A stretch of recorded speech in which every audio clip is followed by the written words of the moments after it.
that ends. birthday! I was literally gonna be like, stop talking. Happy birthday. I was just gonna say that ends so abruptly. It catches me off guard every single time. I wasn't ready. I wasn't paying attention. I was trying to share it, and I was gonna, because he always tries to be like, welcome. I was like, no. So that's funny I've you been got holding that in all day. Since I said it for a minute earlier, didn't want to, him to think I wasn't thinking about him, but haven't said it yet. Wanted to share it with the Let's Talk Football family. Happy birthday, brother. I appreciate it. Thanks, guys. I was not expecting it to end that way, or like the thing to end, and I was like ready to start doing that, and then I got cut off. I got yelled at in my ears, and then yelled at over here. I was like, caught me off guard. Anyway, welcome to Let's Talk Fantasy Football. I am Mr. 7-0. This is my lovely wife, Ash, and that over there is David Wright. I am 7-0 in our Let's Talk Football League, and that's the show we're running, so I'm going to gloat about it until I lose. We're going to answer this question because it's already up. Trade away Evans for Swift. Is this Mike Evans for DeAndre Swift? I assume. That's tough. There's two injury-prone things. I don't think. Okay, so I'll just answer real quick and then let you guys go. I would probably hold on to Mike Evans. DeAndre Swift just hasn't been on the field yet, and it's making me nervous. He was questionable all of last year, and it made you don't know if he's going to play or not. Evans is at least playing. They're going to turn it around. He's still Mike Evans. Brady's going to feed him, so I would personally not do this trade. What you got, David? I agree. Swift is very scary, but as we always say, wide receivers are a lot easier to replace than running backs. So very scary, but as we always say, depending on what your roster situation, what your roster situation outside of that is, I mean, if you have depth at wide receiver, I would do that all day. I mean, the man has had a lot of time to rest and heal up. So if you need the running back help, I would give that a shot. Yeah, I mean, it's not bad. Swift is great if he's on the field. He just hasn't been on the field, and it's always questionable and then out, questionable and out, questionable. It's like they're almost feels like they're trying to rush him back, and he's just not there yet. So I'm not sure the timeline that they're giving us is legit. Like if he is that close, or if they're just for some reason trying to get him in there. And with them losing and not being competitive, it's not going to be as hurried to get him in there. I would imagine, but. That's actually a good point that I had for another player on that roster that we'll get to later. I mean, this season is just about lost for the Lions. So at what point do you risk the health of all of these very talented weapons they have? Or do you think Dan Campbell, Mr.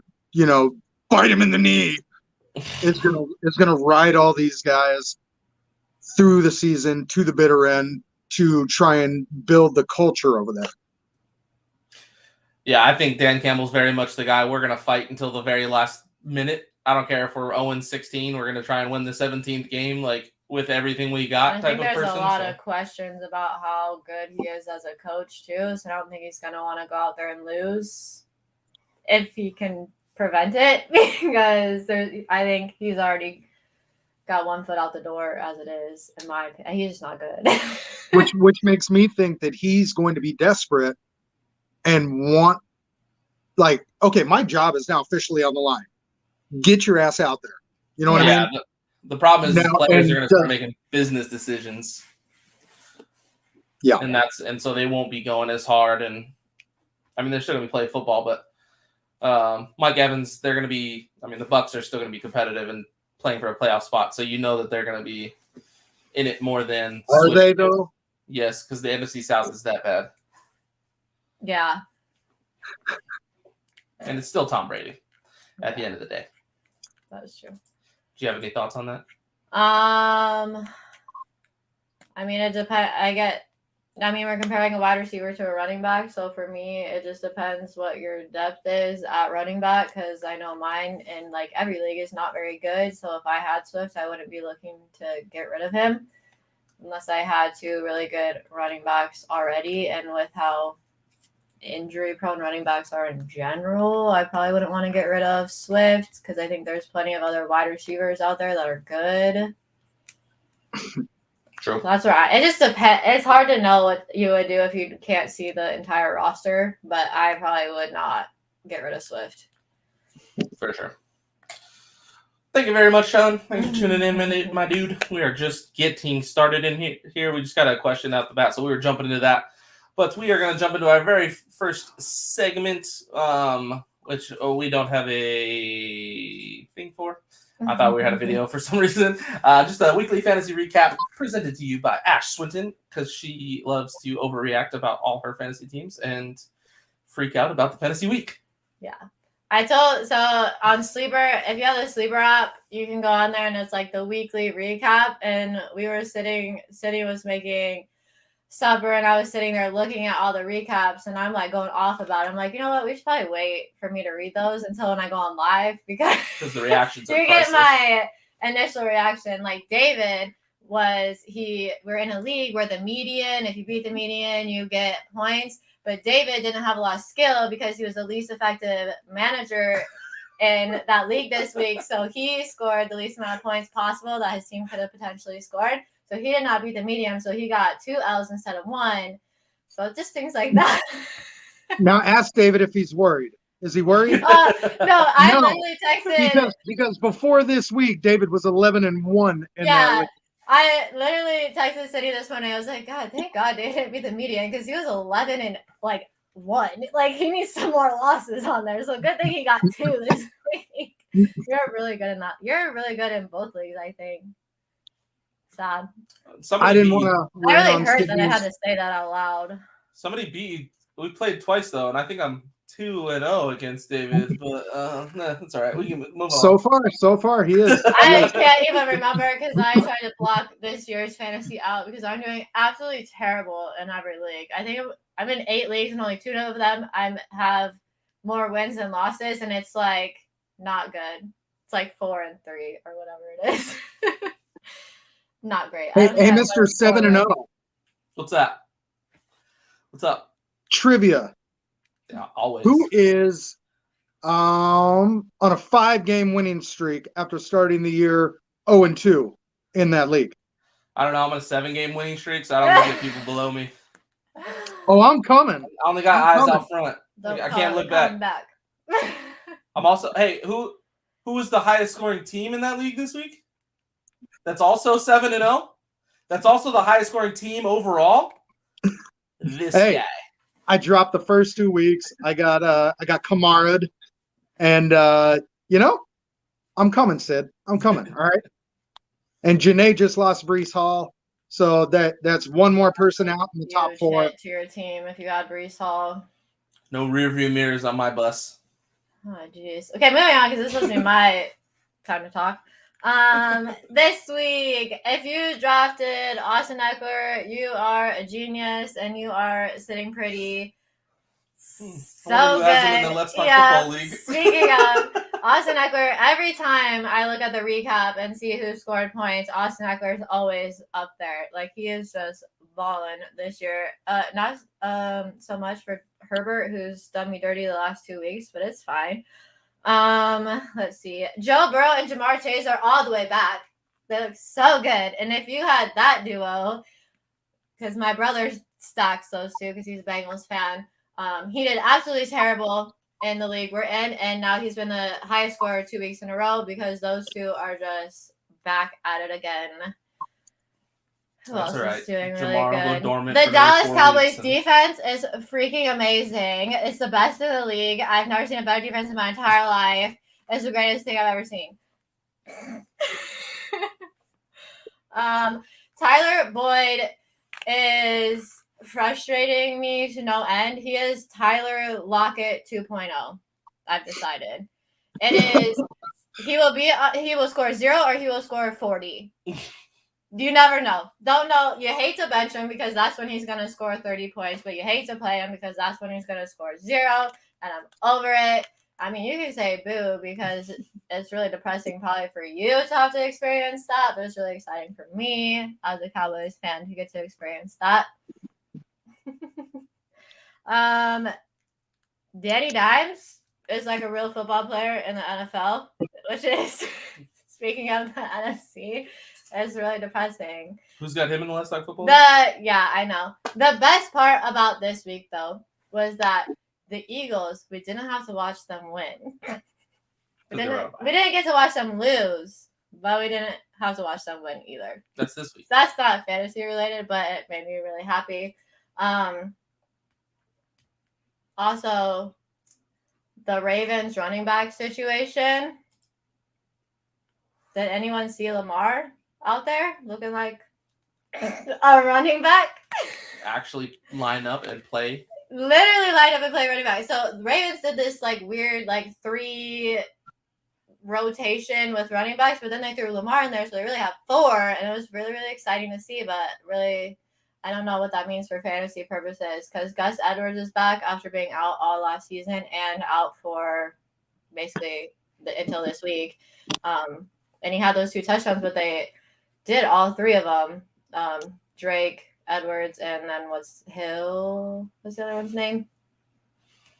Justice Hill. Yes, like rotated all 3 of them out a lot. Like I was looking at their snap counts and they were pretty even. It's just that Gus Edwards ended up scoring those touchdowns, so he ended up being the one to get more points. But because I know we talked about Kenyon Drake being fantasy relevant last week. I don't know that I would give up on that yet, but Just do it.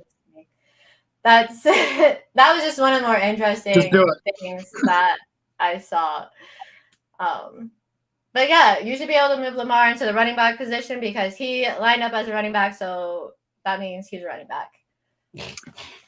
And the most exciting thing that happened this week is that I traded Najee for ETN, and then Robinson went to the Jets, and now I'm loving that trade even more. Yay. I traded him to your dad, who is a Steelers fan, and I just feel like I won that trade now. I literally saw him today, and he was like, that trade just looks so much better for you once that news came out. It's like you knew that was going to happen, and you immediately accepted that trade and moved on. Ray had some bad luck in the trading department this weekend. I mean, between that one right there and I had a pending trade to him, Dalvin Cook and George Pickens for Breece Hall and Olave. And he didn't accept it? He did not. He didn't accept. He didn't respond. And I withdrew the trade, obviously, but yeah, he definitely could have accepted that quickly had he been in contention. And I would have like immediately pushed it through too, and that would have really stung for you. Yeah, Breece Hall, Mike Williams is going to be out for a few weeks, so that really hurts me on my wide receiver position in a league. There's a lot of injuries, a lot. It's sad. Yeah. Amon-Ra, I'm really worried about because, like we were talking about, just with the Lions in general, kind of being not relevant. If he's going to come back and actually be good like he was the first few weeks, because now he has a concussion and he's been hurt, and the Lions are just a hot mess, and it's depressing because I love Amon-Ra, but now I'm worried about it. Who else got hurt? The Giants tight end has to have surgery on his eye socket because he got something in the eye and he was like bleeding. That was insanity. Yeah. He's done for the season. The Packers wide receivers, like all of them are hurt, banged up, and then Aaron Rodgers just stinks. There's probably a lot of fun waiver wire pickups this week because there's a lot of injuries. But that's all I got for that. That is the weekly recap by Ashlyn. Basically, I suck, and then all my players got hurt, and now I really suck even more, and it's terrible. Except for that one league where I traded Najee. Nicole said she is going up against the GOAT Tom Brady, but picked up a waiver wire, placed a waiver for a trade for Andy Dalton for Geno Smith, crossing the fingers. You heard of turf toe or turf foot on as an injury. It's turf toe. It's basically a sprained toe. Is I don't know why they call it turf toe, but it's basically a sprained toe. And if it's anybody of relevance, like a quarterback or running back, receiver, I mean, your toes hurt a lot when you're planting and cutting and stuff like that. So it is a significant injury to somebody like that. So yeah, it's called turf toe. That was the actual term. Somebody said happy birthday. I don't know who you are because it says Facebook user, but I appreciate you. Thank you. We're gonna go ahead and jump into our next segment run by Mr. David Wright. It is our weekly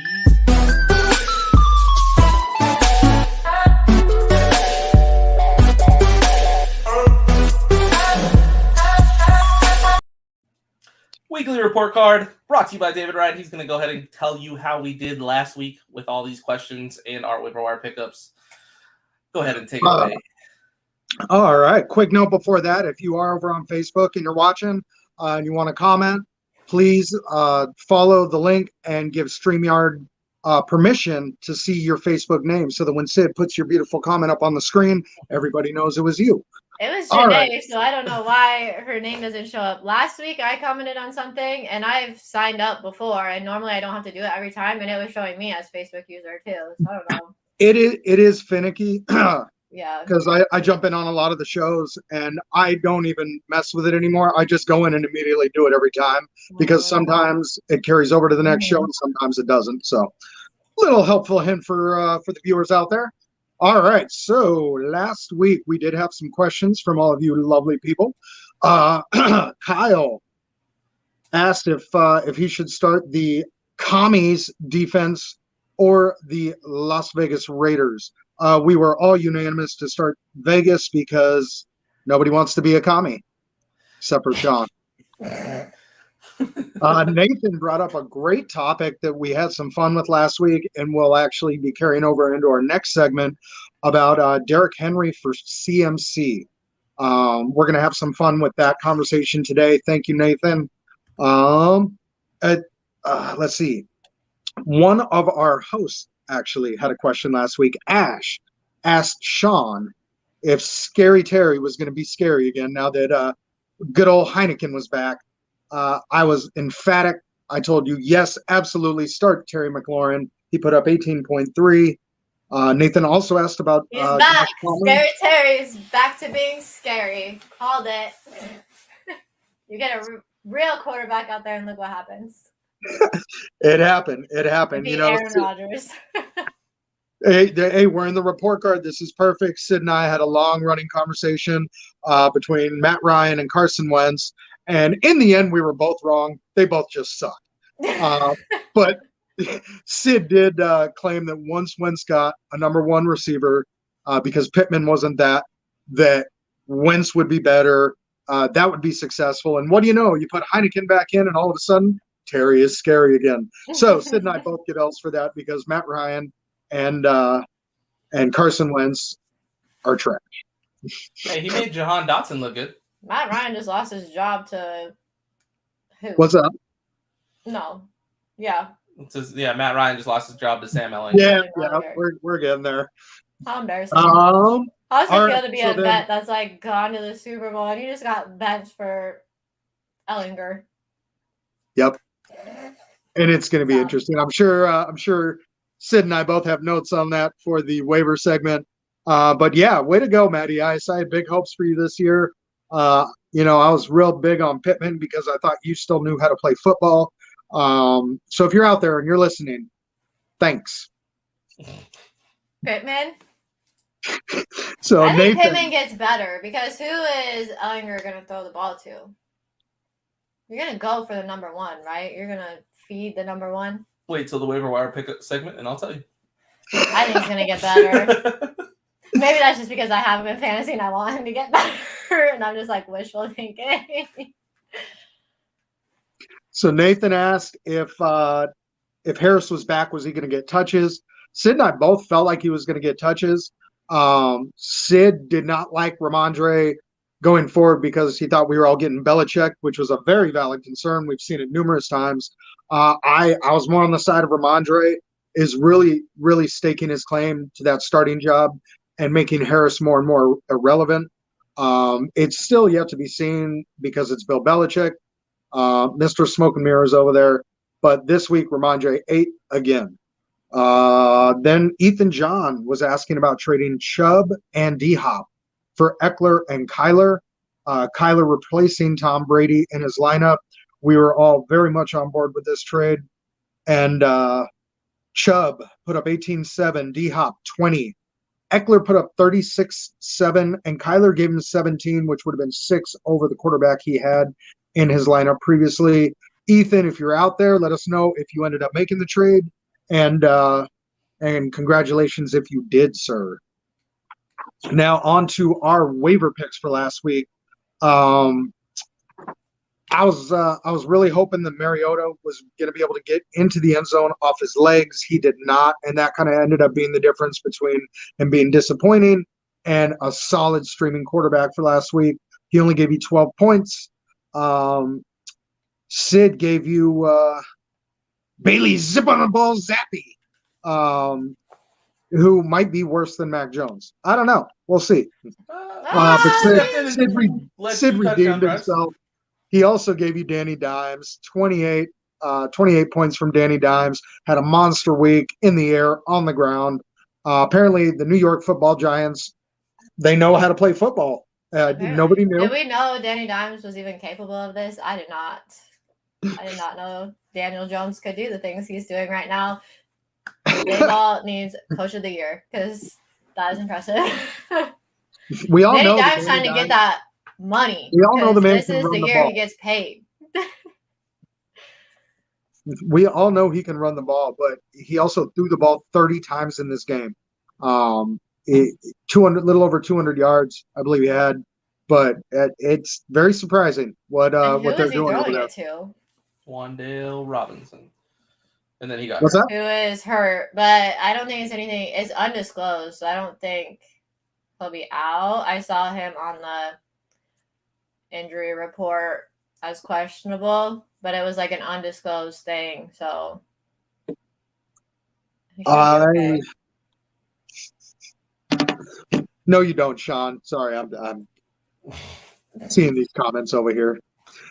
I promise you don't, Sean. Hey, All right. So then we had running backs. We talked about Kenyon Drake and Gus the Bus. I did not think that it was going to be so much of a landslide in Gus's favor. Drake was irrelevant. And that running back room is going to be extremely frustrating to navigate going forward. Obviously Gus looks great this week. He's not an explosive talent. And obviously with J.K. Dobbins, 4 to 6 week IR, and then Justice Hill trying to stick his nose back in there. That whole running back situation over there, and the fact that they've all been hurt at some point this year, they're all one play away from being out for 2 weeks again. I don't trust any of it. But Gus did give you 18-6. Latavius Murray, what was it, 10.3 points. And Melvin, good old Melvin, gave you 7. This was just a really weird situation. We talked about this last week. I really expected Melvin to get shipped out this last week. I still think it could happen, maybe. But all of a sudden they go from not wanting Melvin Gordon on the field to actually giving him more touches than Latavius Murray. I think the coaching staff over there in Denver all need to sit down and have a real coming to Jesus Mike moment. Boone is also hurt too. Who is? Yeah, So Boone's I don't know out. if that We're getting there. makes Gordon We're more getting relevant. Oh, sorry. I'm jumping the gun. Ash loves to do that. I do. I'm sorry. Well, I just figured that's probably why Gordon. I was trying to reason why Gordon was on the field more. Okay. Well, I mean, they named him as the starter like 2 days after our last show. I'm over here telling you, don't get rid of Melvin, but obviously they hate him. And then, They their might trade him. And then, idiot coach comes out 2 days later and, oh, Melvin's starting.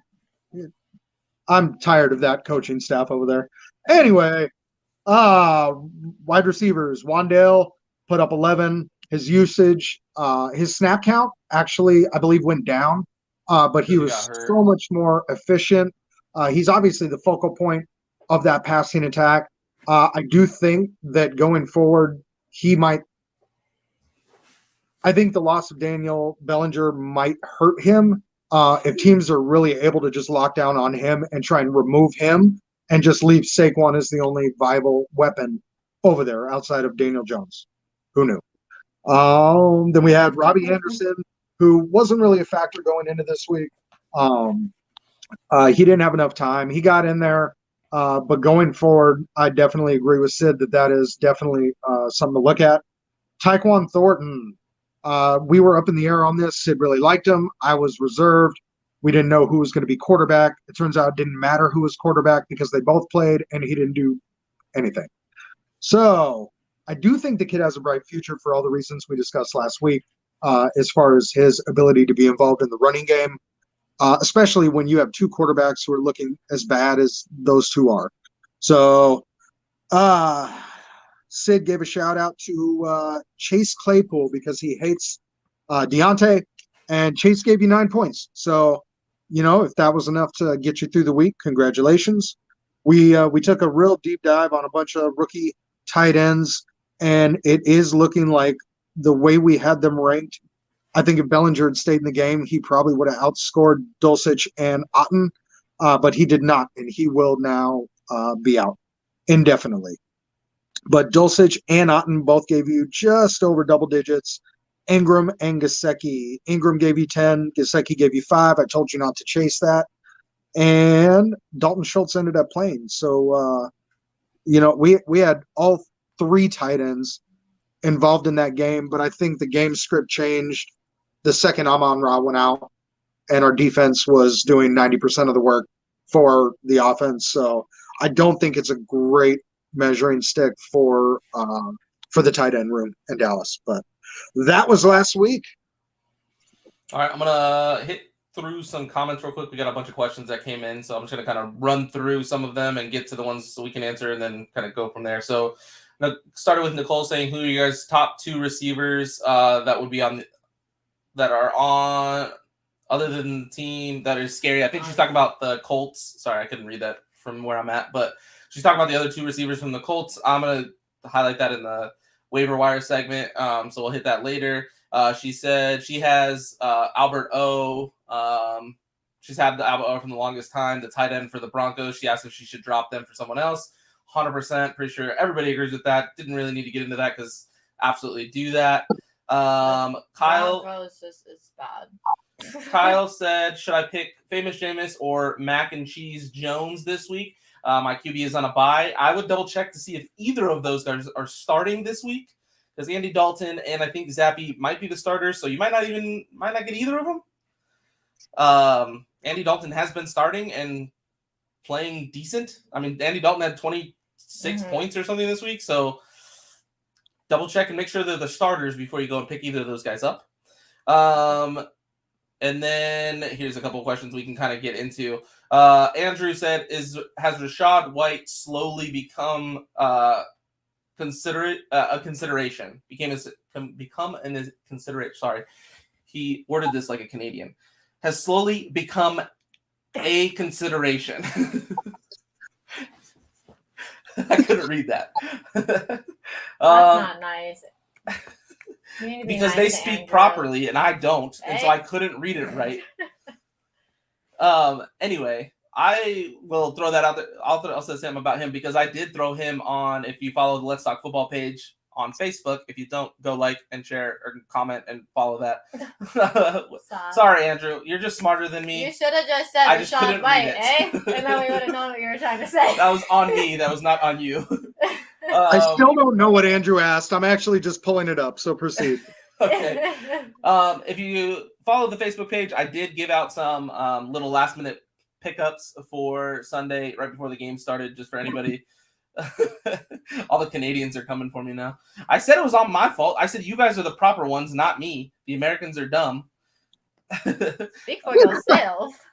Anyway, I said that Rachaad White is a solid pickup because I think he is talented, and I think a lot of teams lean towards a 2 running back system if they can.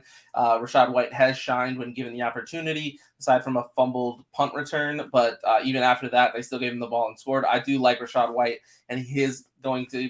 Yeah, He definitely has consideration going forward. He's not startable yet, unless it's a desperate play, I don't think. But if you have a bench spot or anything, even in redraft leagues, I do think he is very much worth a stash. His snap count just keeps going up and up and up, though, so that's good. Even when they're behind, they're using him more than using Fournette. Just depressing because I got Fournette in the league, but this is your bum team, Andrew. You should know what they're gonna do.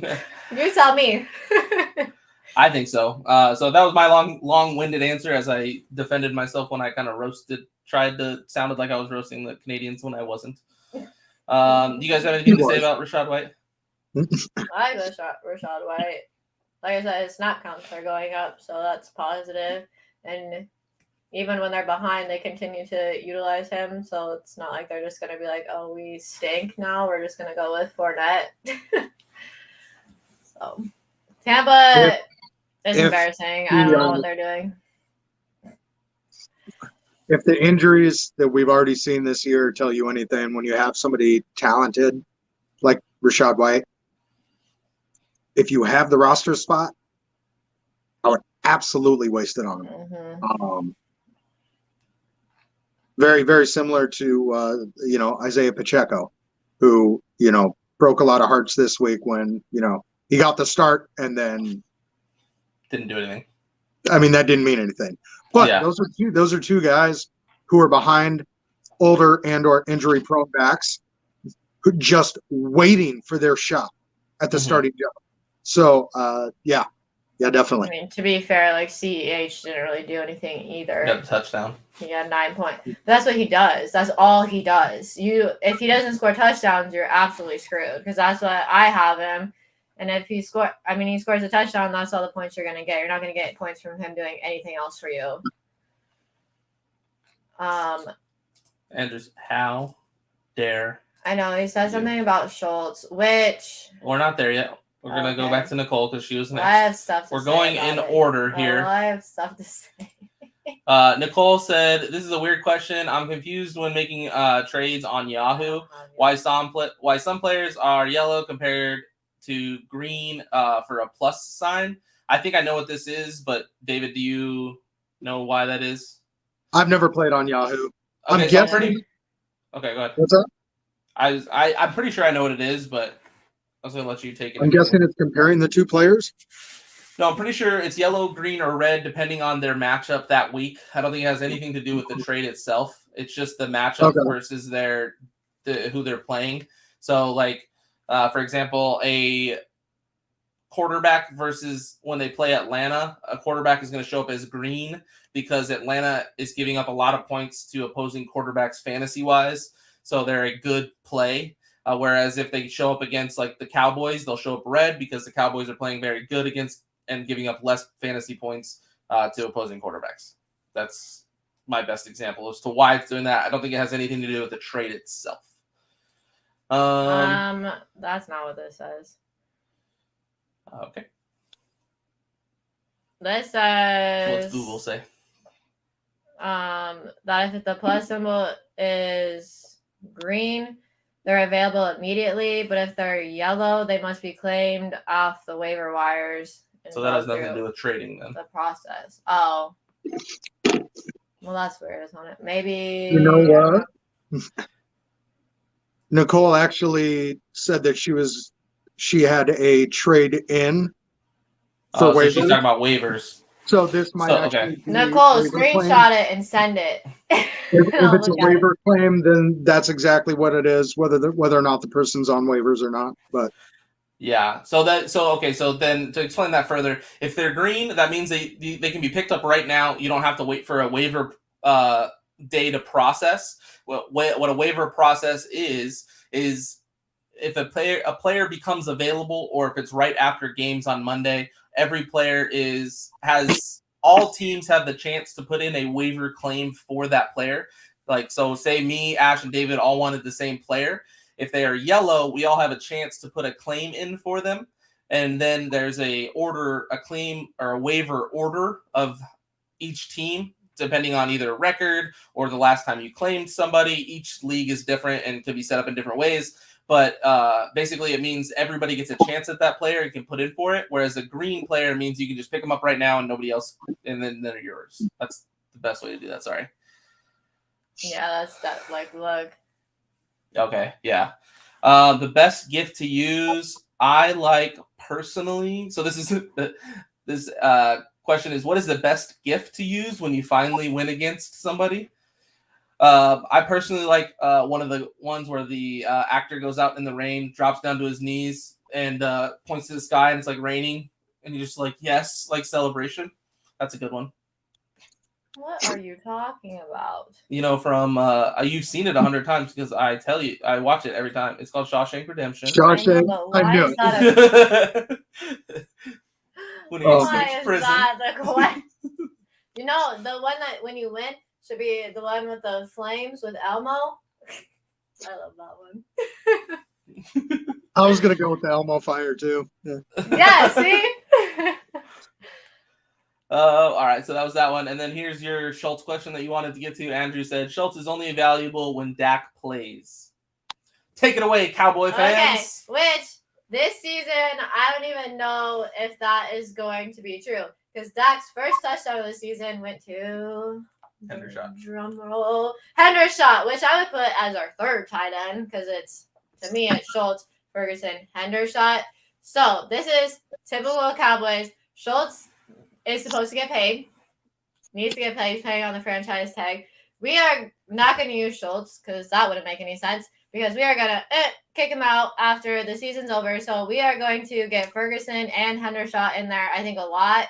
We're going to figure out how to utilize them a lot. And I think that makes Schultz go down because these two, I mean, they look pretty good. And they're utilizing this opportunity with Schultz being hurt to get out there and show that they can be the guys. So I think Schultz is just not a good fantasy tight end right This now and moving forward because I think his usage just is going to be shared between these two, not only one, but two other guys that we have on our team right now. And with him being injured, he can kind of sit back and not have to be the guy because we have two other guys that can step in. But that's just my opinion. And done. Other Cowboy fan? I think this was a really bad week to try and evaluate any of the question marks in the Dallas offense. Dak, Schultz, Gallup. Amon-Ra went down, and our defense, it was this slow defensive battle in what was supposed to be a high-scoring, exciting game. But then our defense, they kicked it into overdrive and did 90% of the work for our offense. I don't think this was a great game to evaluate anybody at the moment, but I do agree with Andrew. Schultz, Dak loves Schultz. Dak also loves to make tight ends who are supposed to be nothing look like they're something, a la how Schultz even became what he is in the first place because Darwin got hurt and then Schultz came up. So you could see that kind of same thing. And from an unbiased Cowboys I say I'm very biased person, though.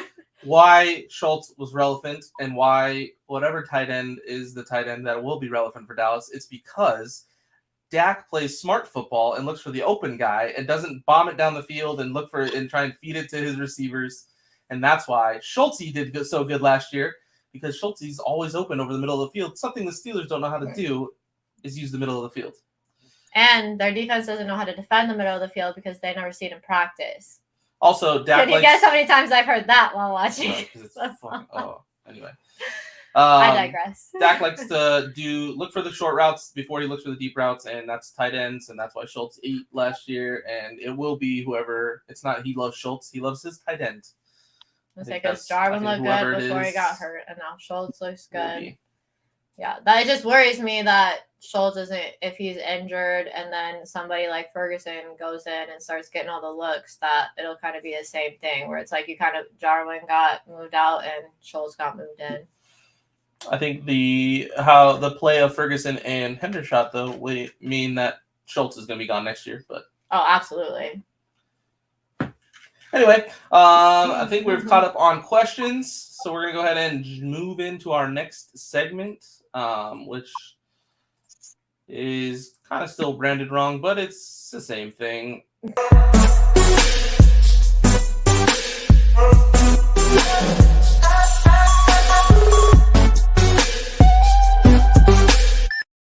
I feel like it's not branded wrong either. Okay. It says who you may need to go pick up. That's what we're talking about. Is who you may need to go pick up.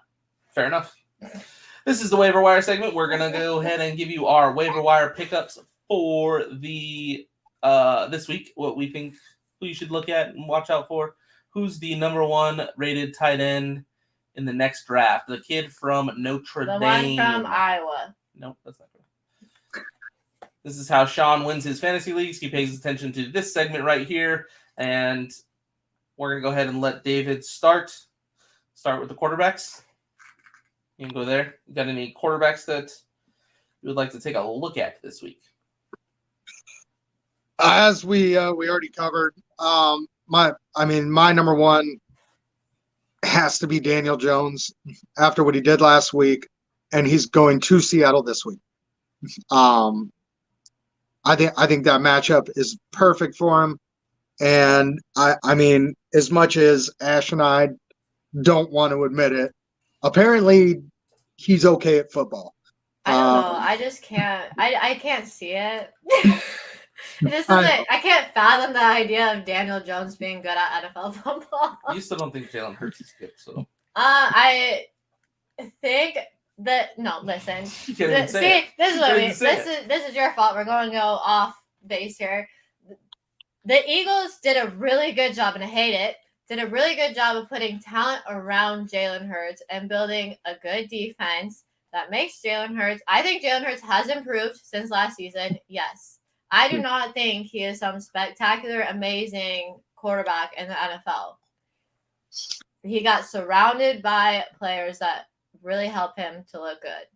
Because the Eagles were smart and said, oh, we need to help our quarterback. And then they went and helped their quarterback, unlike what the Packers do, unlike what Dallas does. And Dallas just thinks, oh, we have a good quarterback. We're just going to give him absolute garbage and then blame him when everything falls apart. I hate it here. Anyway. I do think Daniel Jones is the smart play this week. He is not the quarterback I am most excited about, but Sid gets to go next. So, unless you want to talk about Danny Dimes and celebrate him being your waiver pick last week. Yeah, it was pretty awesome. Put him on the 7-0 squad while Josh Allen was on a bye, and nice little fill in there. So that's such a joke. Played that like Josh Josh Allen is out, and then you get that performance. It's like, geez, you can't even have one bad week. Skills that kill, girl. Skills that kill. You would have definitely beat the median if there was one. Kyle agrees with me because me and Kyle are intellectual individuals that have big brains. Wow. What? Anyway, I think Daniel Jones is fantasy relevant absolutely because of his legs. Just like Jalen Hurts, Lamar Jackson, Kyler Murray, the legs on them put their fantasy relevance so much higher than just their arm talent than a normal pocket passing quarterback. So yeah, Danny Dimes, I definitely agree. If you need a quarterback, he is very solid as a pickup. It's hard to this week. It's hard for quarterbacks. I was going to throw out to pick up Sam Ehlinger. I have no idea if he's going to be good or if you should ride with him, but I don't think it's a bad idea to stash him this week and see how he does. He does have a lot of talent around him, and if he can get the ball out to his talented receivers, who will go over a few of those, I'm sure, in the waiver wire pickup, I think he could be fantasy relevant. There's a lot of talent in Indy. It's just a matter of being able to produce. So, I mean, I would pick him up if you need somebody, but don't bank on it. Don't go benching Stafford or Goff or Say, something. If you to have a spot on your play. bench, maybe pick him up and just kind of leave him there. But yeah, I wouldn't be like, this is the man. Like, he's going to be so good. I would pick up Schultz over O, yes. Yeah, there's probably better options though right now. I would say, who is available? Is it what you sent earlier? I'm going to look at it. Go ahead, David. That's Anything my else? number 2. That's exactly where I was going. I figured that's where you were going to. Like I said, I think Daniel Jones is probably the best option for what's out there. Daniel Jones still available in 40% of leagues. But Ellinger has the upside as a mobile quarterback. That he's the one I'm excited about. If I have a spot, if I am quarterback needy, like you said, I absolutely want to go get this guy. And obviously you're not going to start him this week. He is a stash. You got to see how it goes this week. But I do love that they are, formally benching Matt Ryan and giving the kid the confidence, like, yo, this is your thing. Show us what you can do. This is why we chose you. So I'm excited about that. I really want to see, especially with how disappointing Indy has been. With all the turnovers, the fumbles, the interceptions, I don't think he can be any worse than Matt Ryan has been at times this year. So that is very intriguing to me. Yeah, I agree. You got any other quarterbacks?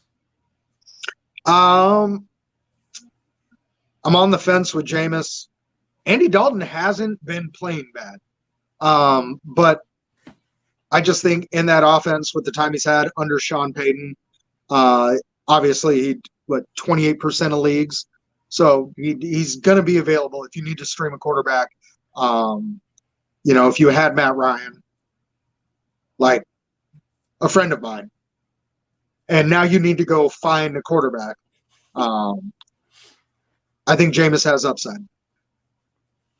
Definitely more You than have Matt Ryan? Mac and cheese. Yes, he did. Are you the friend that has Matt Ryan? Are you the friend that has Matt Ryan? That was her question. Yeah, I have a friend who actually drafted Russell Wilson, and then this last week finally just couldn't do it anymore. Had to move off of him, so he went and picked up Matt Ryan, and he'll be looking for a quarterback this week. He's now on the search again. That's funny. I know someone that had Russell Wilson, and then they got Geno Smith, so that's fun too. I was 11-1 with Russell Wilson. Okay. That's pretty impressive, actually. I'll give you that. I think zipping the ball zappy's worth a look too if you need them. Just to play matchups. So this is the point where maybe not this week, but depending on the matchups, you can stream the quarterbacks. I like Andy Dalton, Zappy, Jameis, just kind of playing matchups for here. But I think this week it's Danny Dimes and Ellinger, but those are the other guys I just keep an eye out for. All right, let's jump into receivers. Go ahead with your first, or unless you want to do running backs. Sorry, if you got running backs first, doesn't matter. Don't matter to me. Do you feel strongly about some receivers from Indianapolis that you would like to talk about, Sydney? I can. It's just everybody's brought them up. I see the floor to you, sir. I see the floor. Everybody has brought them up multiple times. I feel like we had to jump into that. Paris Campbell and Alec Pierce, I think, are very viable options. Paris Campbell had the touchdown, had 8 targets, nine targets, something like that. Alec Pierce looks really good. The reason I like both of them over Michael Pittman is because Ellinger has got more reps with those guys than he does with Pittman. Ellinger probably didn't have very many first-team reps, where that's where all of Michael Pittman's reps are. Alec Pierce, being a rookie, definitely came up the ranks, and so I'm sure Ellinger has more time with him. It's very much the Pickett to Pickens and Pickett to Freiermuth is much better connection than with Claypool and Deontay right now. It's just those are who he's had time with. So I think over at least for the next couple weeks, those 2 receivers for the Colts are going to be better viable options than Pittman. And I also this is a different segment or section. But Jelani Woods, since we're talking about the Colts, I think Jelani Woods is a very viable tight end to pick up going forward. He's like 6'8", and he's actually athletic. He looks really good. A rookie, again, that has Sam Ehlinger should have plenty of time with, that I think anytime a new quarterback comes in, we always say they are usually lean on their tight ends, look for their tight ends more often. So I think Jelani Woods is another really good pass catcher for the Colts that isn't a bad pickup as well. There you go. There's my 100%. Colt rant. We just saw it happen with Kenny Pickett. I was intrigued by all of this. Obviously, we already went over Ehlinger, and the fallout after that is who's he most comfortable with. We just saw it, with Pickett to Pickens. It's like, well, Deontay is supposed to be your number one. Is he though? I like that guy. That rapport that they have. Darnell Mooney did this last year with Justin Fields. When you have these young quarterbacks coming up, Sid is 100% right. The guys they're comfortable with, when they're getting out there in their first NFL starts and in that first season, this thing is crazy. The game is faster. This is not college. They're out of their comfort zone to a certain extent. They're going to rely on guys that they've built a rapport with. So I'm very, very intrigued to see, is Ehlinger, does he like to check the ball down? Because, we might be seeing, Jonathan Taylor just absolutely explode if Ehlinger likes to dump it off to the running back a lot. You already talked about the receivers and the tight end. The whole situation is very intriguing. I'm excited to watch it. For sure. I'm riding the Wan'Dale train one more week because I want to see if he can step up. We've talked about this numerous times. If everybody knows what you're going to do and you can still do it, that separates you from the rest of the pack. And if Danny Dimes and Wan'Dale can keep hooking up, despite the loss of Bellinger, because when players get hurt, people always just assume, oh well, he's getting 8 targets a week. That has to go to somebody. It doesn't necessarily mean that, because if you cut down weapons enough that there's only one left, that makes it so much easier for a defense to remove that one weapon. Saquon, nobody's stopping Saquon. But I am interested to see if Wan'Dale can step up, really own this number one role, or if he is actually going to struggle now, because Bellinger was getting a lot of snaps. He was getting a lot of targets. Even before you were seeing the production, he was out there on the field running routes a lot all year. So we'll see how that shakes out. But you got to ride the hot hand in Danny Dimes and his up and coming receiver. I agree Wan'Dale a lot. Well, I don't know what his injury is or what that looks like, but I like him a lot. I agree. I forgot one other quarterback to look at if you're needing a quarterback, at least this week too. You can probably plug and play. PJ Walker for the Panthers looked really good. I don't hate it. He's got a really good matchup. Like I was saying earlier, the Falcons give up a lot of points to opposing quarterbacks. So PJ Walker might be a start this week. I forgot to mention him earlier.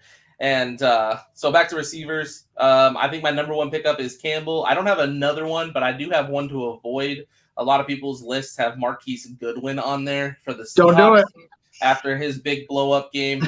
I think that was just a anomaly game. I don't trust him going forward. He's a very speedster guy. Unless DK's out significantly, maybe they're saying he's not. Yeah, they're saying he's not. Yeah. So So Pete said he's not going to rule him out for this week. That's probably a little Pete being optimistic. But if DK is only out for 1, maybe 2 weeks, I 100% agree with you. Do not chase that production. Yeah, and that's all. I didn't have somebody to pick up. I almost had somebody to avoid, and it would be Marquise Goodwin. I like it. Let's see. They're on a bye this week. Schedule is hard too moving forward. I think they have a hard schedule, so I wouldn't want to pick up any of those guys anyway. Say that again. I think the Seahawks schedule is getting harder Yes. as the season goes on, and then like Walker's balling out, so I think they're just going to use him more. Probably be a Kenneth little Walker. more run heavy than passing, but They're on a bye week this week, but Van Jefferson is slated to return after, and with Allen Robinson being the bust that he is, I'm curious to see if they try and push Van into that number 2 role. It's something to keep an eye on. What do you make of the Elijah Moore situation now? We kind of touched on that last week. Something people can dive into these stats, but these are all human beings, and the human element is, in my opinion, the biggest driving force in most of this. How motivated are guys? We talked about Lamar Jackson last week. We had that conversation at the beginning of the year. What do you make of Elijah Moore? Do you think that that's a situation that can be reconciled? Because at this point, Corey Davis got hurt. Breece Hall's done for the year. And do you think that if that is reconciled, they will get production?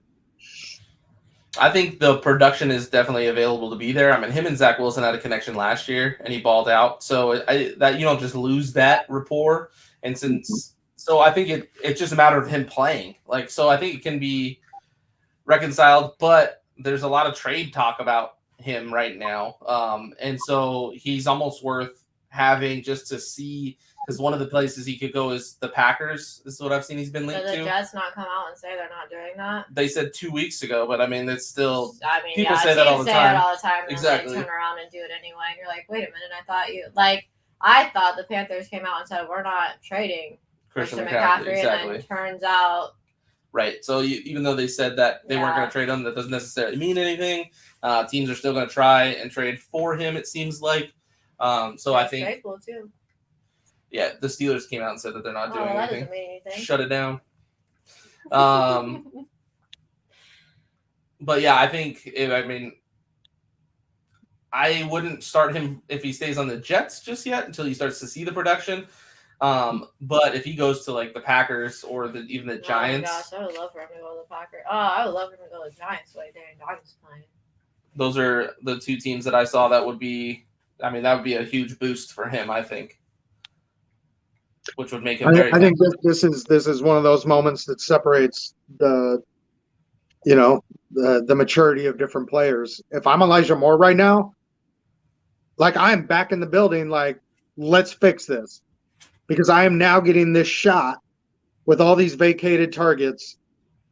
Like we were just saying, not all the targets go somewhere. If you lose a lot of weapons, it doesn't always help everybody. But they did bring in James Robinson, and I think it's a huge opportunity for Moore to get back to where he was last year and what people were expecting from him. So, to be honest, I hope he pulls his head out of his ass. Mm-hmm. We'll see. I don't know. Is it really him though, or is it the team not playing him and utilizing him, or is it him? Or is it like a Melvin Gordon situation where they're just not using him? It doesn't really have anything. He wants to be out. He sounded like when he got interviewed after that one game, he's like, I would love to be in there and making plays, but if you're not gonna utilize me, there's nothing really I can do about it. I don't know. Facts.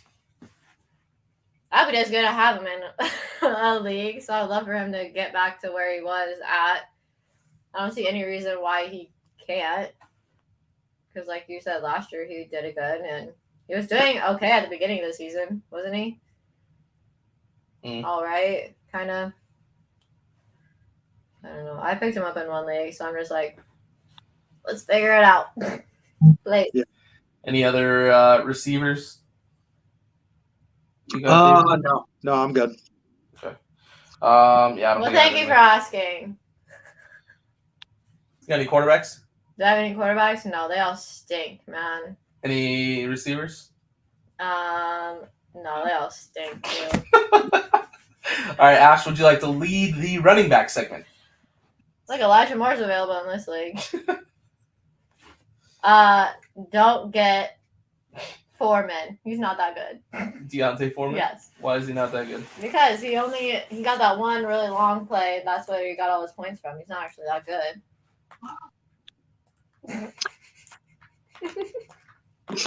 Super Hobby's man. I mean, Chuba had a long touchdown too. You take that one play away. You take that one play away from Chuba, and Chuba's sitting at like 6 points maybe. You take that one long play away from Foreman, he's got like 0.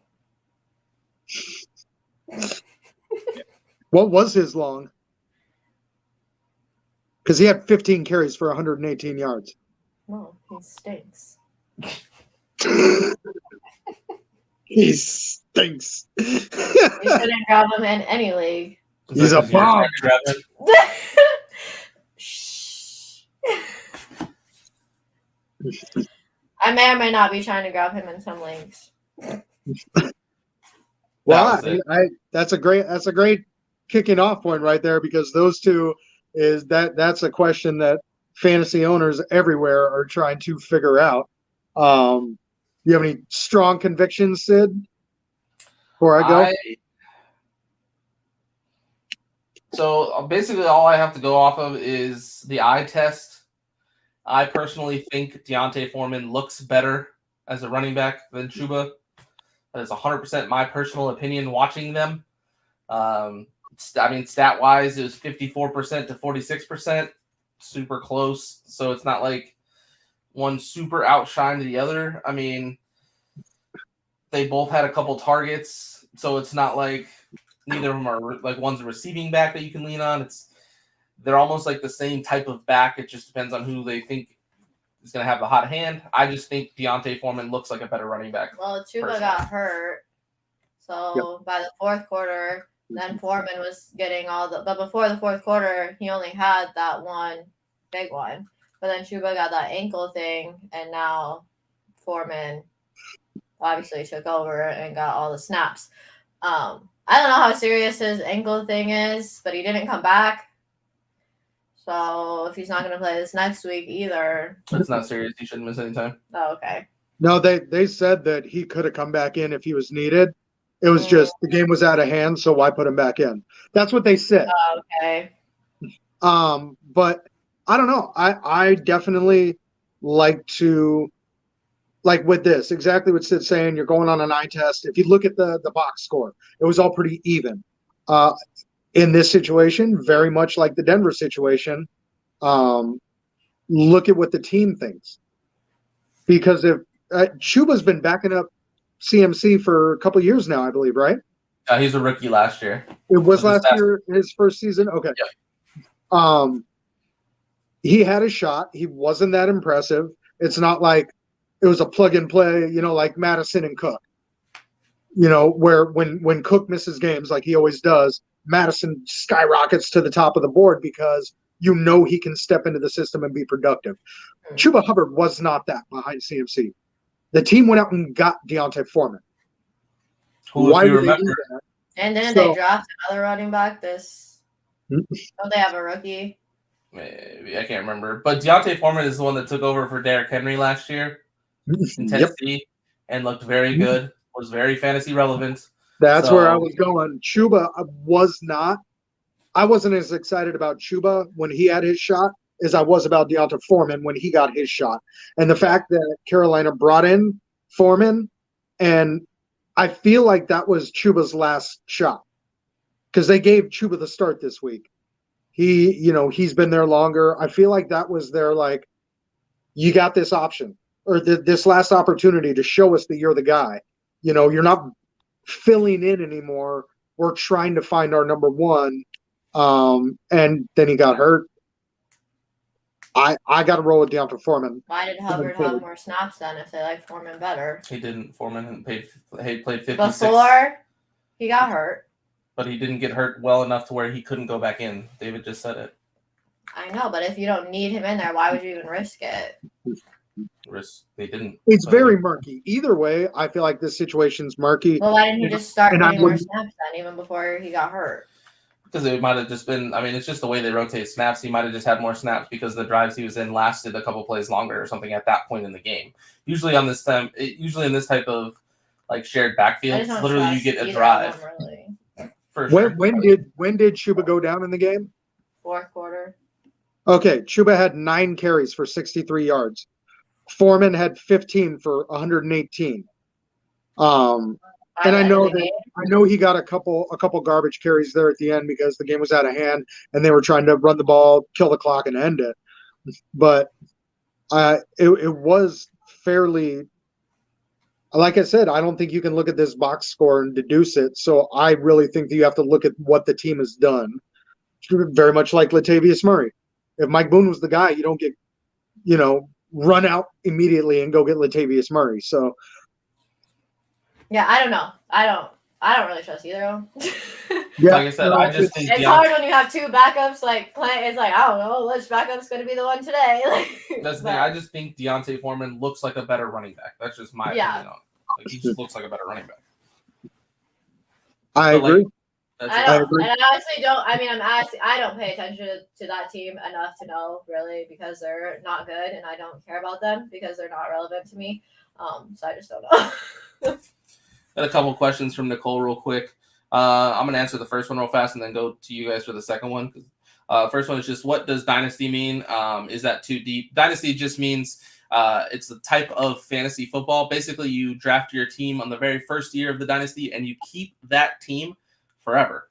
You don't redraft the next year and lose all your players. The only way to get new players is either to drop and add or trade with other people. There's a rookie draft every year. You only draft rookies, and that's it. That's the difference between dynasty and redraft. But that's what dynasty is. Her next question is, how active are you on dropping and adding players on a weekly basis compared to keeping them in pocket? David? 100% dependent on how your current roster is doing. Like we were just saying, I rode Russell Wilson for 6 weeks. I am now streaming quarterbacks essentially for the rest of the year unless I can trade for a new one. In the other league, I've got Jalen Hurts. I don't need a quarterback unless the worst happens, but we won't even put that out there. So it's 100% dependent on Yes, stuff we will like put that out this. there. Just kidding. It's all dependent on what you need on your roster. Are your players performing? If they're not performing, is what's out there on the waiver wire better? Or are you giving up a player who's solid for hopes and dreams like Ellinger? It's just 100% dependent on what's going on in your league and your roster. Got anything on that? So I draft and I kind of ride or die with my team for the most part. I generally do not make trades unless people approach me with a trade first, and then I generally will be like, hey, is this a good trade? Should I make it? Yes or no? Like, I'm just not a good trade person. Trades, I feel like I'm always getting screwed because I don't know enough. I feel like I don't know enough to decide if a trade is good or not, and a lot of times trades are just risky. You're hoping you win it, and you just don't know. With like what David was saying, with dropping and adding players, it really is a matter of how is your team doing. I had Russell Wilson, so I am on a quarterback. I have Geno Smith right now, but in that league, I'm always looking at what quarterbacks are available and who's dropping who and picking up anybody that I think will be a viable quarterback for that week. Defenses are another thing that I rotate every week in a lot of leagues. I have the Cowboys defense in a few leagues, and I will not falter from that just because they're a good defense. Where like other defenses, I just look up matchup. Like this week, I had the Raiders in one, Miami in one. But I probably won't use them again. I'll probably drop them and pick somebody else up. Waiver.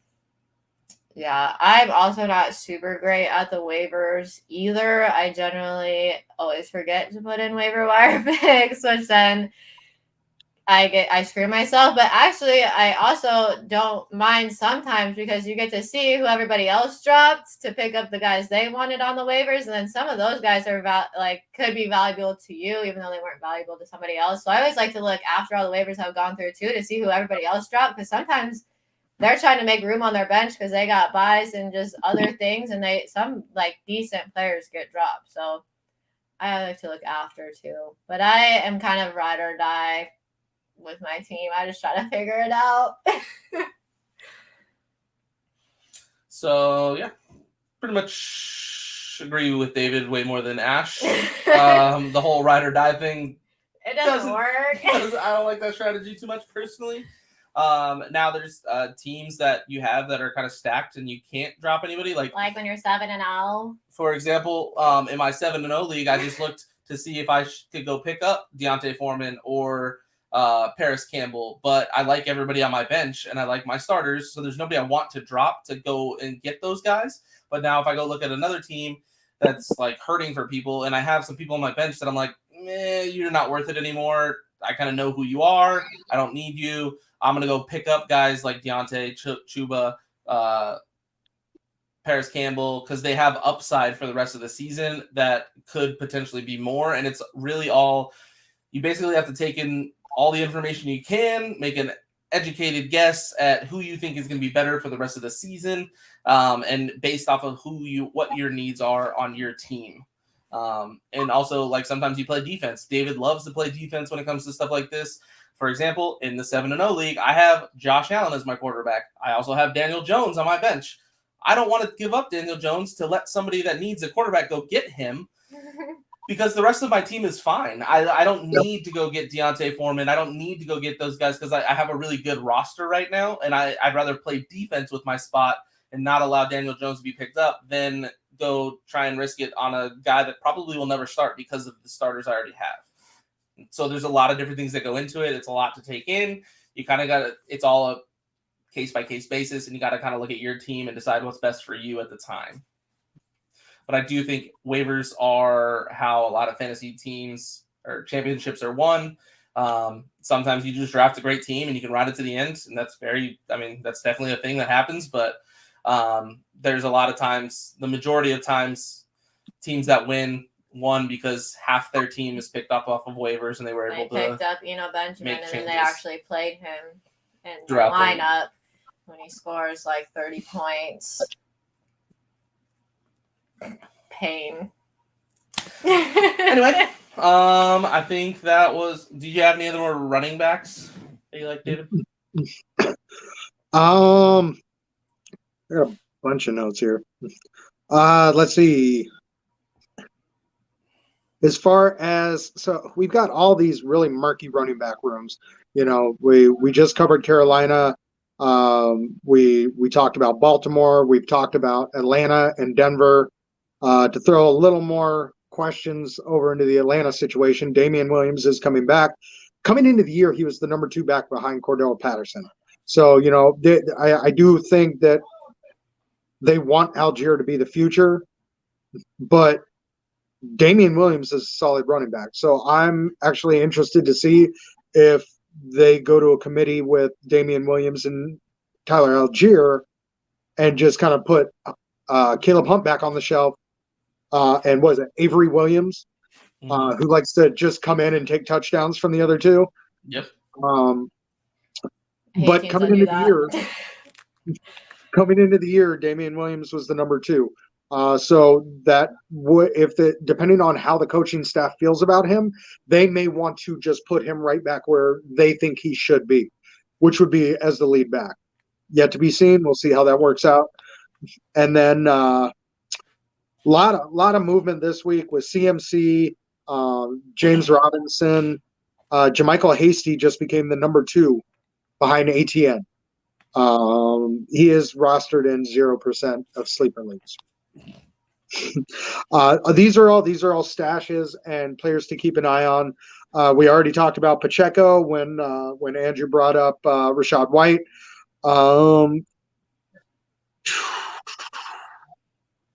It was really weird. They said Pacheco was going to get the start, And then if you go and look at the snap percentage, Pacheco had 30%, CEH had 27%. And what in the hell is going on? Jerick McKinnon, 44% snap count. It doesn't make sense over there what they do. Yeah, okay, whatever. But Sid and I both really like Isaiah Pacheco. I think he is the future of that team. I think they're bringing him along slowly. I do believe he put the ball on the ground a couple times, if I'm not mistaken. So I think they're being patient because they can afford to be. I think it's one of the reasons why CEH keeps getting the touchdowns because when you're in the red zone, when you're at the goal line, they're giving CEH the ball because he's the dependable one. I don't think he holds on to that starting job for very long though. So to throw a little more question into the Denver situation, they did just go and get Marlon Mack. Mike Boone's out. What is that? 4 weeks. So Marlon Mack comes in. So now we got Marlon Mack, Latavius Murray, and do they like Melvin or do they not? But definitely somebody to keep an eye on this week. See what kind of work he gets. We'll see. Obviously, he's got to get to the. He's not Christian McCaffrey. He's not going to fly up there, suit up, and go run 10 plays the next day. But keep an eye on it. Kareem Hunt requested a trade. There are numerous teams out there who need a running back. Dearness Johnson would then be the number 2 behind Nick Chubb. And we have already seen Dearness Johnson step into that role and be extremely productive. So if, just like JaMycal Hasty just became the number 2 for ATN, now you've got the possibility that Kareem Hunt gets moved out of town and Dearness Johnson becomes the number 2 back over there. No telling if they go to a committee like it was with Kareem Hunt before he, all of his nonsense. But something to keep an eye on. Mm-hmm. So there you go. Yeah, I just one thing on the whole Etienne trade and James Robinson and stuff like that. I think Michael Carter is very viable for the next 2 weeks at least. While they bring James Robinson in, he's going to be the guy there. Should be available in a few leagues because Breece Hall was the guy there for a couple weeks. I think if you can get Michael Carter, I think he's startable for sure. At least this week and next week, maybe going forward, just depending. But I wouldn't be scared of the James Robinson signing yet. They gotta get him in there, and he's not a Christian McCaffrey where you can just plug him in and he's going to go produce right away 3 days later, like he did. So I wouldn't expect anything from James Robinson this week, maybe next week. But so just a little tidbit there on that most recent trade. All right. So that's it for running backs. You got any tight ends, lady? Yes, sir. You should drop Waller if you have him because he's a piece of crap and he absolutely is not going to produce or do anything this year. That's all. If you've never played fantasy football on Sleeper, they have this really cool feature where you can give your players nicknames. I was really bitter earlier in the year. I renamed Alvin Kamara London Fog because he's an asshole. Ash renamed Darren Waller Bum. I think I have Bum, and I think I have Bum number 2. Everybody, if you ever have sat in a room with me and watched football, every time somebody does something bad, I'm like, you effing bum. So everyone's just a bum to me if they don't do good. I have some good nicknames. Man. I'm about to go rename Tyler Boyd Tyler Lockett 2.0. Thank you for reminding me of that. Oh man. Well, I think the rookie tight end thing kind of sussed itself out last week with Dulcich and Otten being the only relevant names on that list anymore. I really do love the Dulcich pickup. We struggle every year to get production from tight ends. Rookie tight ends can be frustrating. He's producing. He's giving you double digits in his first 2 weeks. Now, depending on Russ's health and whether or not Russ comes back, whether or not Nathaniel Hackett keeps his job, we might see changes in this offense. But I think Dulcich is an awesome pickup if you can go get him. definitely drop Albert O. Nicole. Hmm. I agree. Anybody else besides that? I would be very hesitant to go chasing the Juwan Johnson production from last year. Last week. Arizona's terrible against tight ends. And if you go look at the numbers, he had 2 touchdowns. There's no telling if he gets those touchdowns. So, I mean, his production was very touchdown dependent this week against a team who's very weak against tight end. So that is something I do very much like the Marquise Goodwin situation. That's a name that's out there all over the place that I was very hesitant about, especially with a possible quarterback change coming. So we'll see. Yep. Only tight end I like is Jelani Woods with the change at quarterback. I think he gets a little bump in production, and I think he's pretty talented, very big bodied. So I like him as a pickup as well. That's it. Do you have any other players for pickups or anything like that? No, sir. No, sir. All right, we're going to go ahead and jump into our very last segment. We're a bunch of gamblers, so we like to make bets. We're going to get a bet segment that is brought to you by...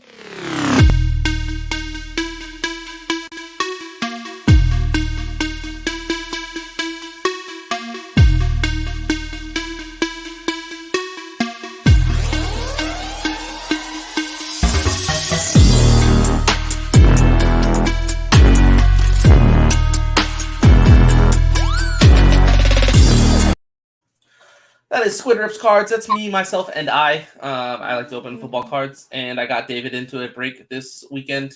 He had a good little time there. Hopefully he's addicted now just as much as I am because it's a great time. Check me out on TikTok, Facebook, Instagram, Squid Rips Cards.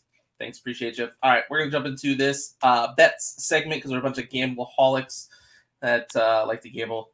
I'm going to go ahead and let Ash start us off here. Jeez. All right, I am probably going to do an underdog parlay because I like to do those. And I will, I'm going to take, what I was thinking. I think I'm going to take the Bucks 1.5 because they got to bounce back, right? And the Ravens have a way of losing. So that just seems like a fun one. And it's on Thursday. Let's ride. Trying to lose right away Thursday. I'm also going to take the... No, I'm not. I was going to take the Bears, but I'm not going to. I'm going to take the Falcons plus 4.5, and then I will take the Giants plus 3 because I just think that's silly. Because the Giants have been out here. I'm going to stop being a Giants hater. And because I'm going to stop being a Giants hater, they will lose this bet for me. That's what I'm doing. And that is plus $5.95. So I'll win $30 off of $5. Let's ride. I love it. The battle of the terrible quarterbacks who all of a sudden decided they were good this year. Yes. Danny Dimes, Geno Smith. I love it. I will know by Thursday if I lost this bet already. I normally don't bet parlay things together when they're played at different times or different days. But you know what? It's fine. We're going to do it anyway. We got David. FanDuel has a weekly special. Tyreek Hill, Jalen Waddle, 200+ combined receiving yards, plus 175.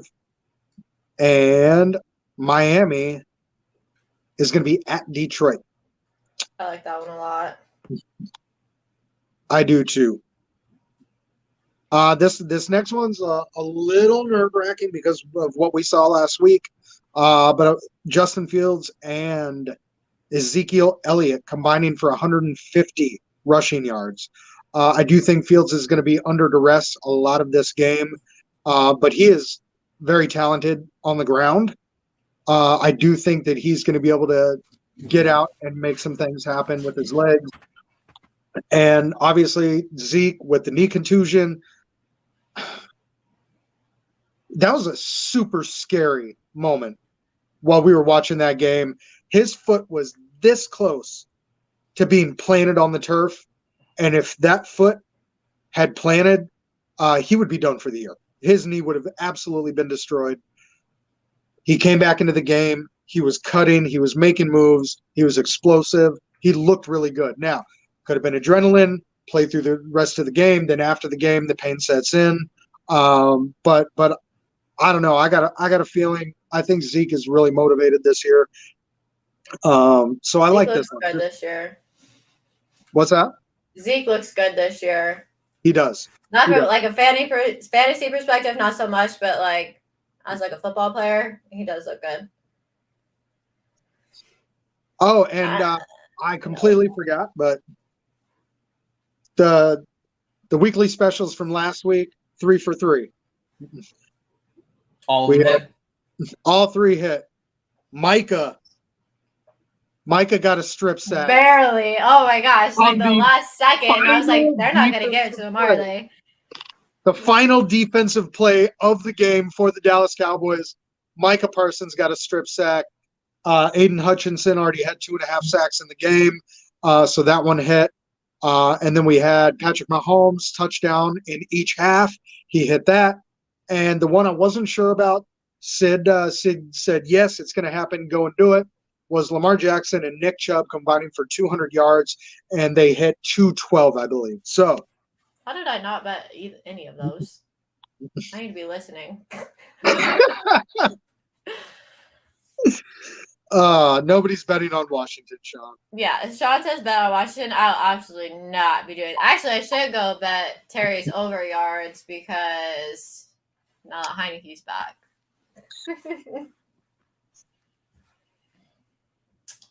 For myself, I am gonna do 2 different ones. I think. That's what I want to do.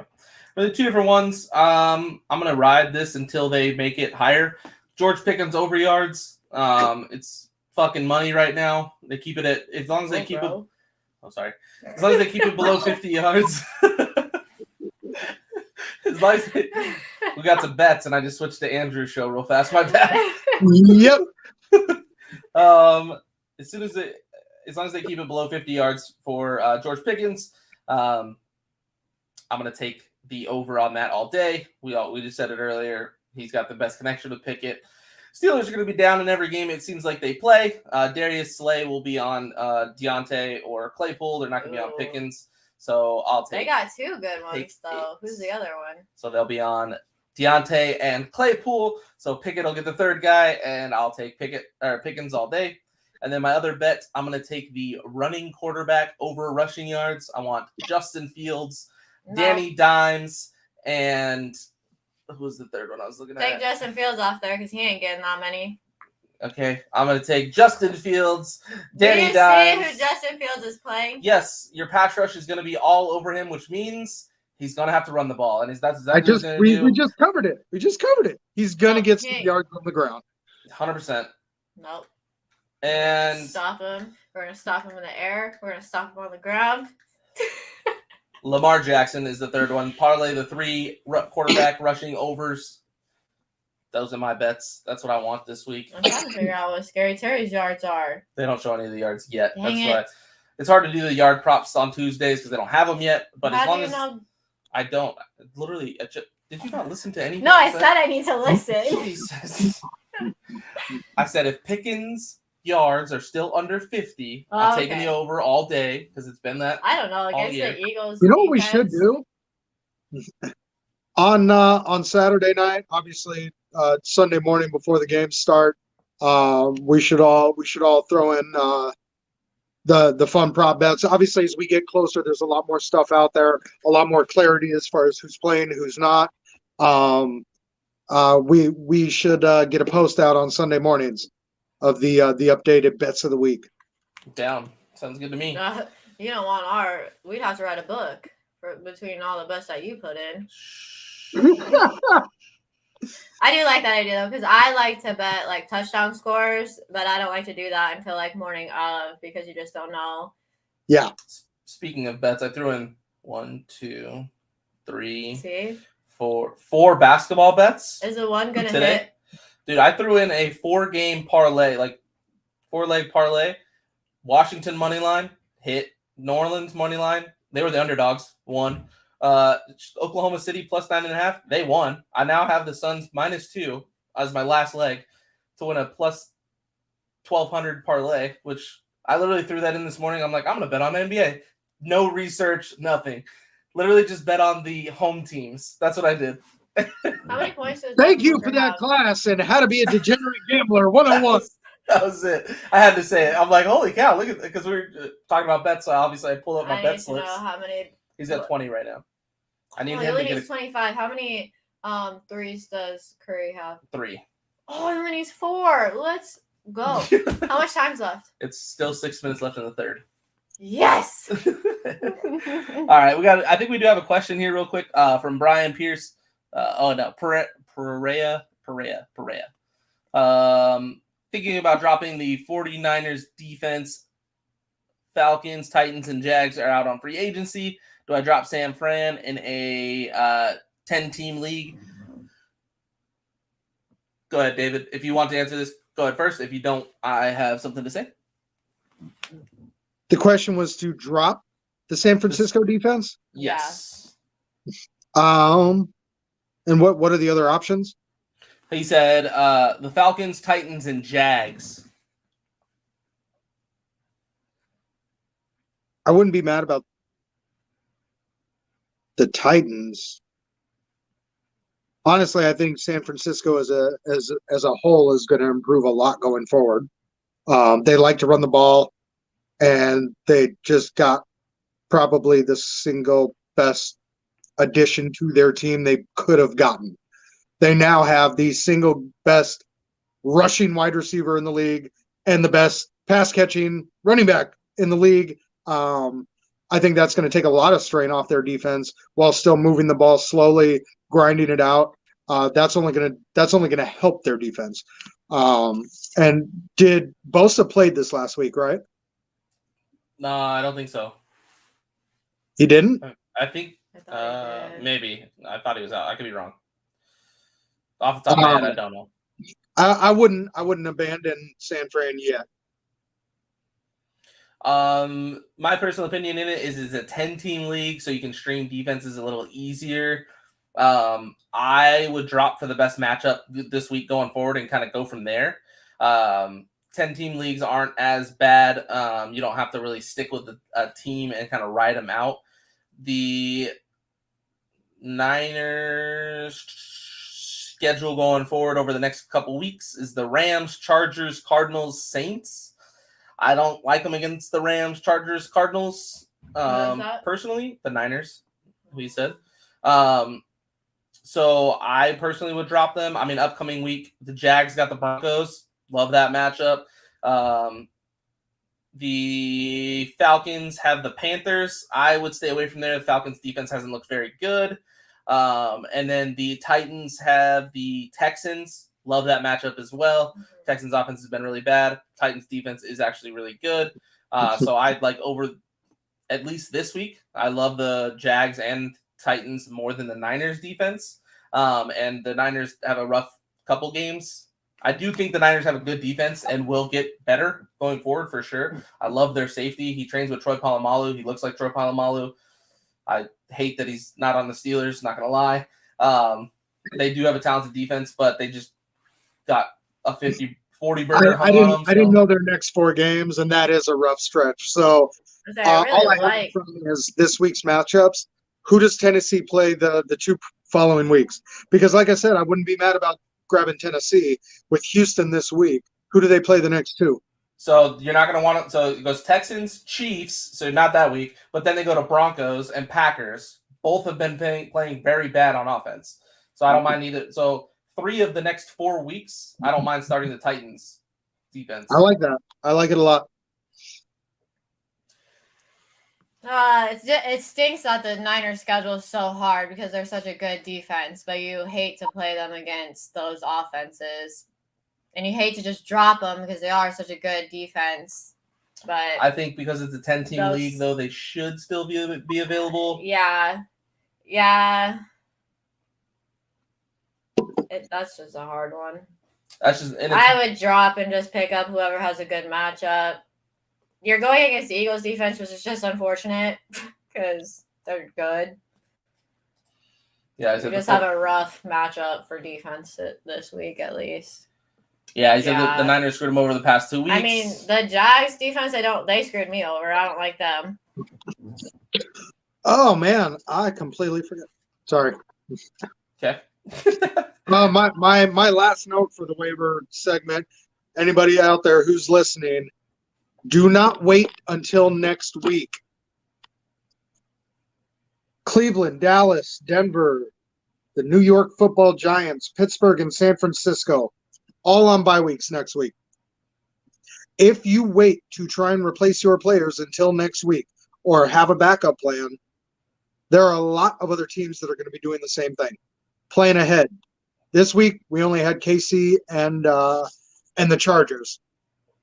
Next week we have a 6-team bye, and then it's 4 teams a week after that, I believe. But next week, obviously outside of Denver, there are a lot of names on these teams. So playing ahead. Just do what I do and take the L. It is what it is. It's 1 week. Just take the L. And you know what? All those teams are on buys. Everyone else got people on buys too. So hopefully you just play another person that also is planning on taking an L, and maybe you'll pull out a win. If Love you the were a logic brief, there. I don't I have have room. questions for There's Sid. one league I'm absolutely playing like 3 people that are going to be on a bye week because I don't have enough bench space and I'm not dropping people. So that's what it is. What's up, David? What were you gonna say? we're good. We're good. Okay. I was gonna throw out a hypothetical trade to pick his brain for something I want to do somewhere else, because that's what I do. I play games with Sid's mind to get his Oh, info. God. All right. I think that's it, guys. You guys got anything else? I'm good. Tired. Yeah, it is my bedtime. I am an old man now, so A whole 32 years of age. yep. So we're gonna jump. Chris Swinton for not accepting that trade. Yeah, for real. All right. So catch us next week. Appreciate you, Sean. I read that comment. I'm actually gonna talk to them after the show about that. I agree. It's a good idea. But we're out of here. Appreciate you guys for tuning in. We'll check you next week. Follow the Let's Talk Football Facebook page for any last minute updates or anything like that. I'm gonna let David stand there with his fingers for a minute and see what he does. Sorry, I was really looking for the video. Couldn't find it. All right, peace out, guys. I'm out later.